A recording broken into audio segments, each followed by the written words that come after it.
Le groupe G8 Media, DigiClick, agence de communication, Thiaroye ITV, la chaîne d'information, 44 Eventprod, la chaîne événementielle, www.thiaroyeinfo.net, le site d'information. Abonnez-vous.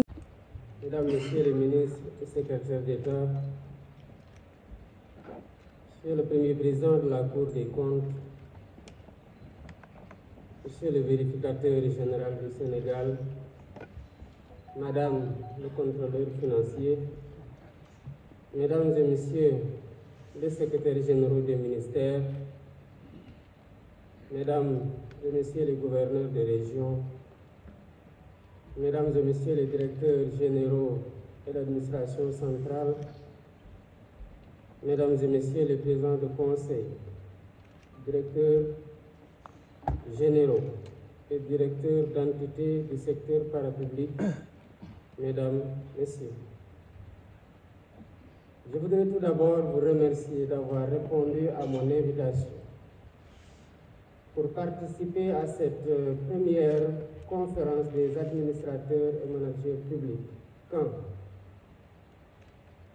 dans l'histoire de l'État, c'est un rendez-vous inédit. Inédit par son format qui réunit l'ensemble des structures publiques et parapubliques autour du président de la République, du Premier ministre et de son gouvernement. Inédit aussi par l'esprit qui le sous-tend. Cet esprit est celui d'une réflexion collective sur la rénovation de notre gouvernance publique et sur les voies et moyens de porter notre pays vers la transformation systémique que nous souhaitons.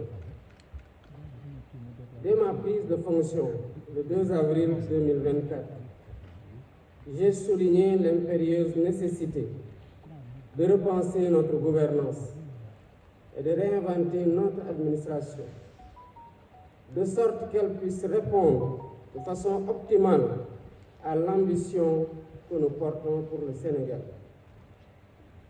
Cette ambition a pris forme dans la vision Sénégal 2050, présentée le 14 octobre dernier et qui constitue désormais la boussole de l'action publique. Pour rappel, la vision 2050 est articulée autour de 4 axes stratégiques. Le premier axe, économie compétitive et création d'emplois. Le deuxième, aménagement durable des territoires et développement. Le troisième, capital humain et justice sociale.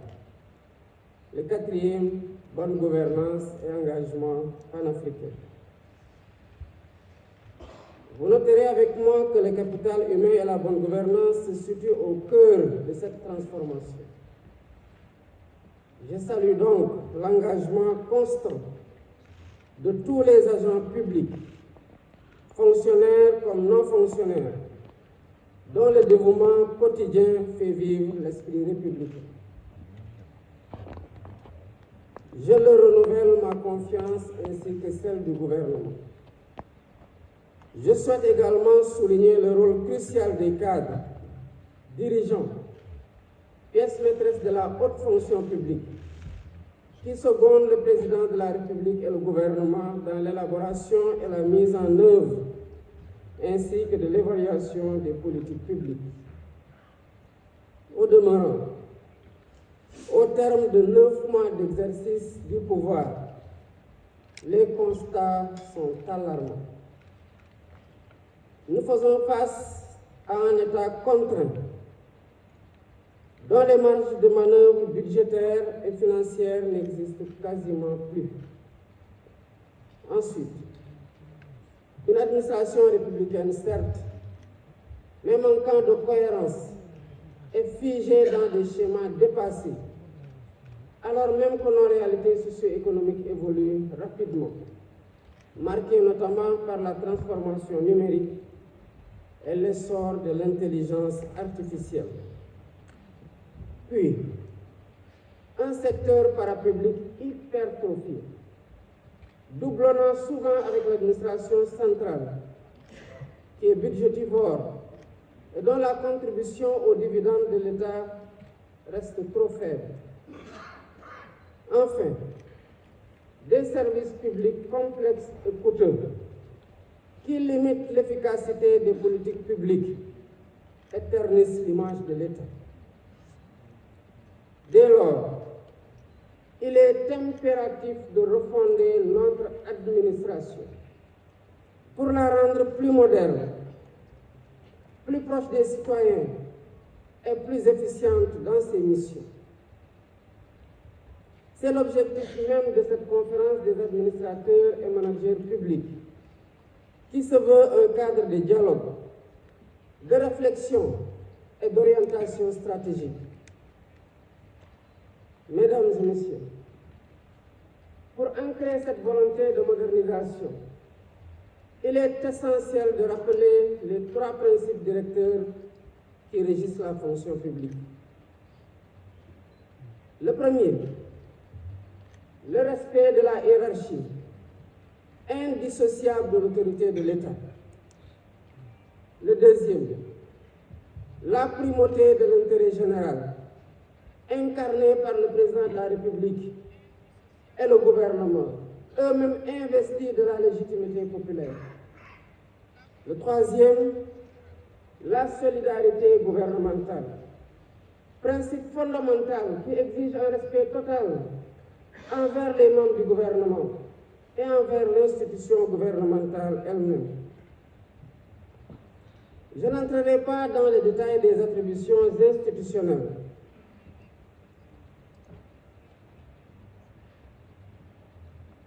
Qui sont clairement énoncées par la Constitution.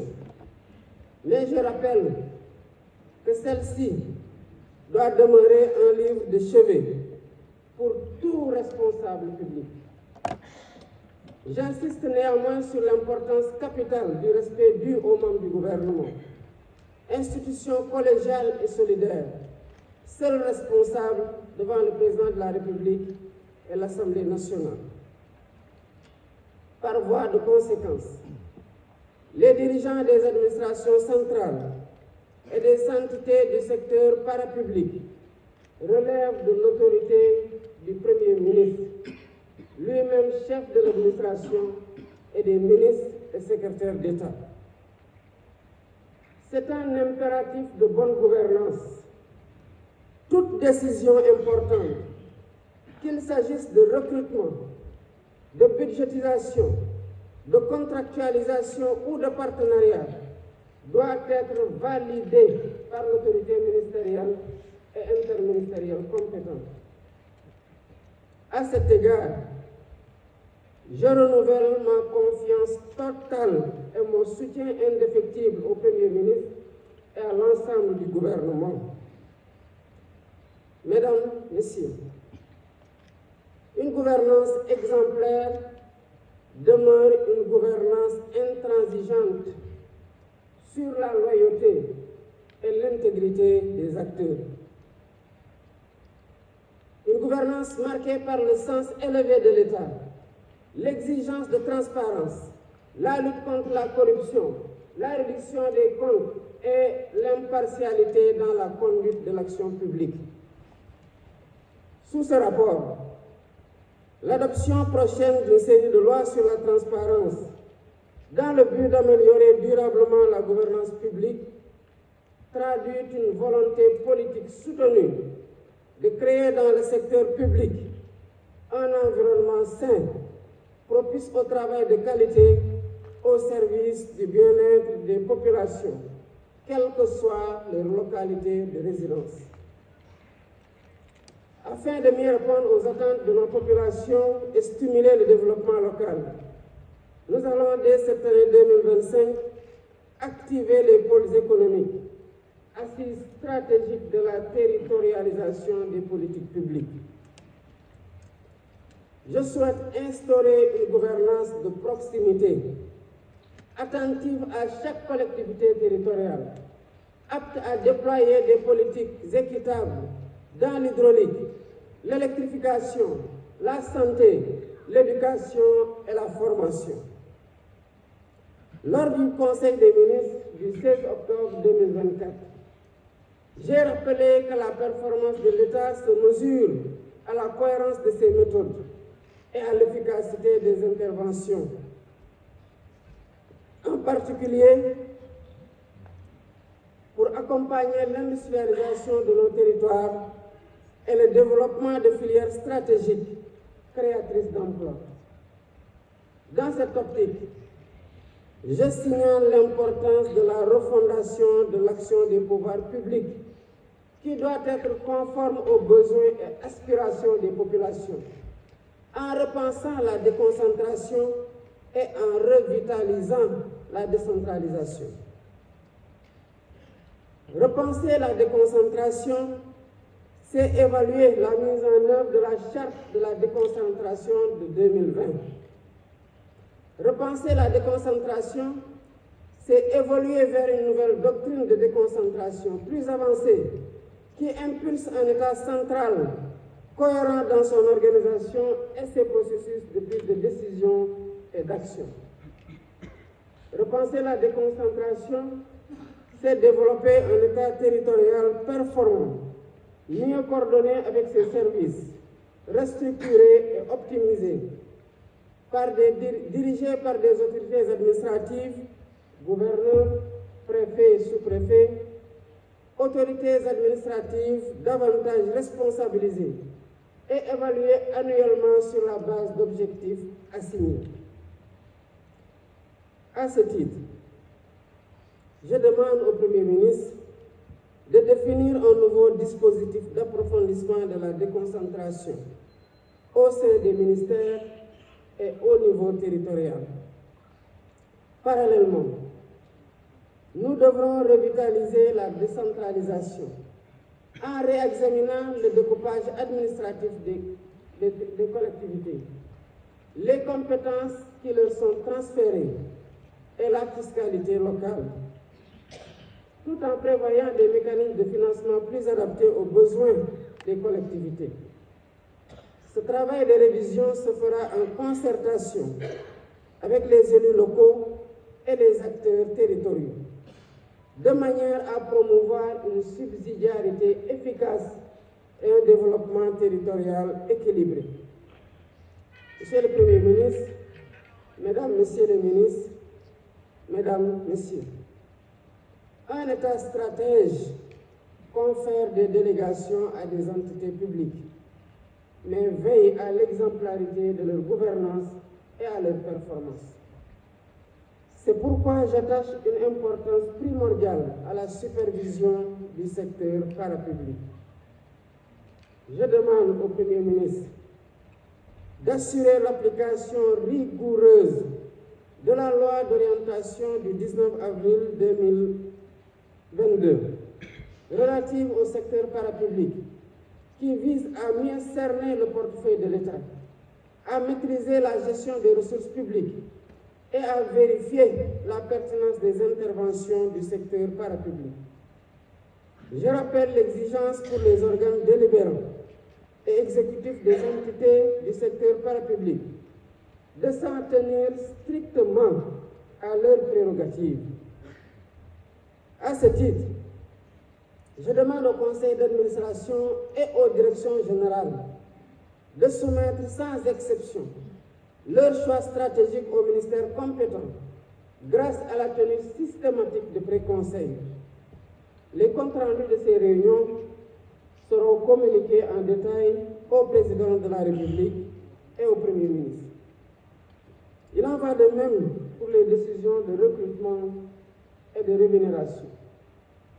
Celles-ci feront l'objet d'un encadrement réglementaire strict afin de préserver à la fois la cohérence des politiques budgétaires et la soutenabilité des finances publiques. Ce rappel illustre l'ampleur des défis posés par la gouvernance du secteur parapublic, dont la performance et le contrôle exigent une vigilance de tous et à tous les instants. J'attire l'attention sur l'importance d'une gestion rigoureuse des entreprises publiques qui doivent être administrées selon les meilleurs standards internationaux. Elles ne sauraient constituer un fardeau pour la nation. Au contraire, leur contribution à la prospérité collective doit être évidente.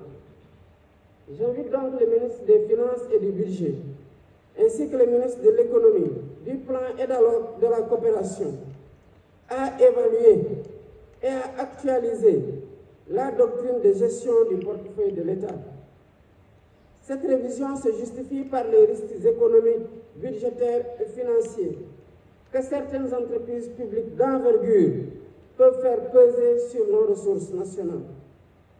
Je demande en outre au Premier ministre, en coordination avec le ministre secrétaire général de la Présidence de la République, de définir une liste précise d'entreprises publiques stratégiques, parmi lesquelles certainement la Sénélec, Petrosen, la SAR, Air Sénégal, le FONSIS, le groupe La Poste ou encore le port autonome de Dakar.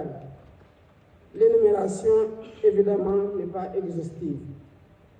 Leurs modes de gouvernance devront être renforcés afin d'instaurer un contrôle rigoureux et permanent de leurs activités et de leurs performances.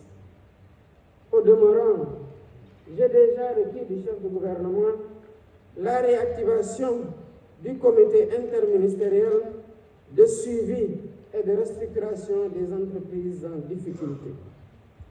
Celui-ci aura pour tâche d'identifier les failles de gestion et de proposer des solutions pérennes. Le Premier ministre engagera également une évaluation minutieuse des agences d'exécution et structures analogues, dont certaines dupliquent les missions de l'administration centrale tout en grevant le budget de l'État.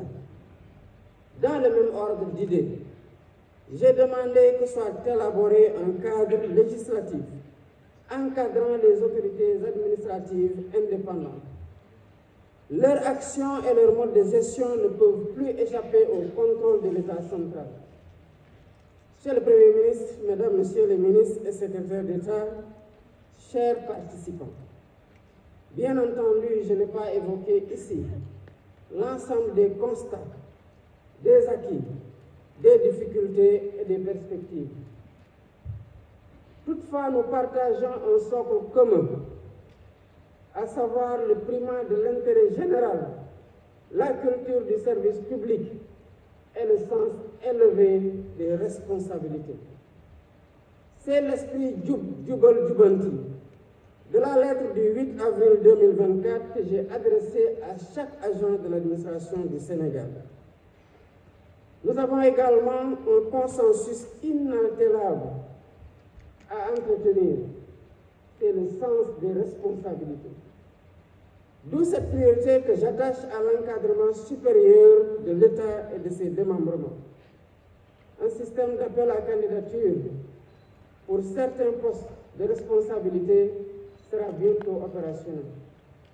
Nous l'avons déjà enclenché d'ailleurs ce processus au niveau de la Commission nationale des droits de l'homme. Mesdames et Messieurs les dirigeants responsables des structures publiques et parapubliques, le rôle que vous jouez dans la conduite de l'État requiert un engagement total, une loyauté absolue, une déontologie exemplaire et une intégrité à toute épreuve. Il exige aussi une parfaite connaissance de l'organisation de l'État et de ses procédures, notamment celles régissant la commande publique.